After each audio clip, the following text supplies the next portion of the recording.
Kung iyong iisipin, napakatalino ng Diyos.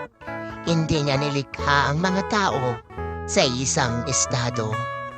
May mayaman at meron ding mahirap. Kung nilikha niya tayo na pare-pareho, tsak na hindi balanse ang mundo. Kung puro na lang trabaho ang nasa isipan natin, hindi natin mabibigyan ng oras ang kalayaan ng ating isipan.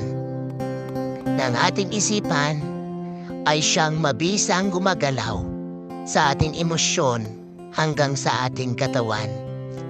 Kaya pakainin mo ang isipan mo ng mga bagay na positibo.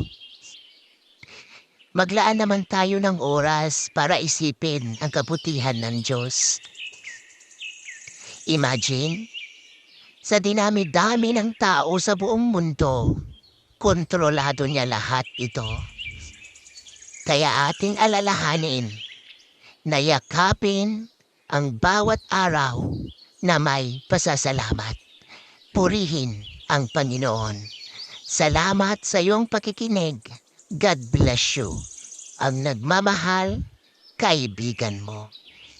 Maaari ko po bang hingin ang iyong pag-like at pag-subscribe bilang iyong suporta? Salamat po, kaibigan. And I love you.